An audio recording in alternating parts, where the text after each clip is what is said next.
Liverpool's performance in its 2-0 victory over Newcastle United on Saturday evening was, in the defensive sense, ropey.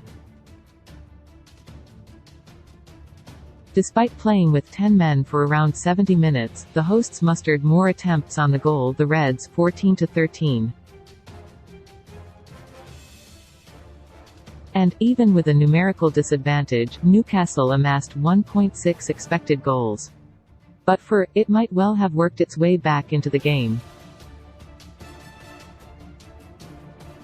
But the redeeming aspect of the display, aside from the result of course, was the manner in which Liverpool cut Newcastle apart when it was 11 against 11.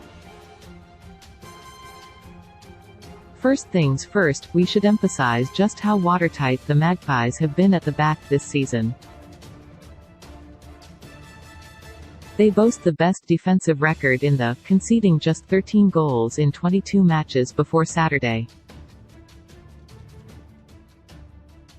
They've kept 12 clean sheets so far, 3 clear of the next best club in the league-wide standings, Arsenal, and are next with 9. At home, the numbers are particularly imperious. Away fans at St James Park have only had 6 goals to cheer this term, and only 1 since early October. That's a huge part of the reason why Newcastle was unbeaten in front of its own supporters up to this point. In fact, it hadn't lost a game on Tyneside since a 1-0 defeat at the hands of Jurgen Klopp's men in the same fixture back in April. But with a 17-minute masterclass, Liverpool became the first team to score twice against Newcastle since. Liverpool back in August. How did the Reds do it? Well, for the first goal, the roll-of was key.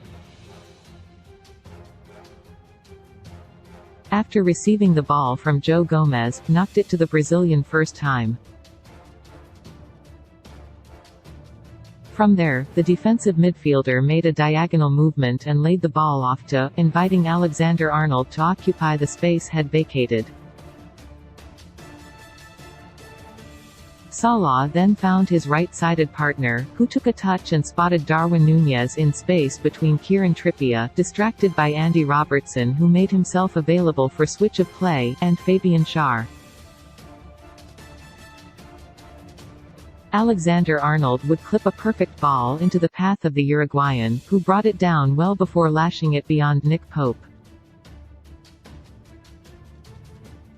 It was a good sequence of play, the right-back recalled in his post-match interview with Sky Sports. Something we worked on in training, especially our triangles on the side, moving them around, and then penetrating through them. We were able to do that, a great run from Darwin and a great finish. The move for the second goal, meanwhile, began with Thiago-esque turn from Stefan Bajcetic, pivoting as he received the ball to leave Sean Longstaff for dead and then finding Cody Gakpo after moving forward into space. Gakpo cut inside and played what looked like a safe pass to, but crucially, he then made a run into the box. Salah spotted that dart before he received the ball, meaning he was able to play an exquisite, first-time dinked ball in behind for his new teammate and thus complete another triangle. Gakpo was then able to control it and prod it home just before he was smothered by Pope. Liverpool should have gone on to score more with the chances it had against 10 men, but thankfully, the quality it showed in this devastating spell made the difference.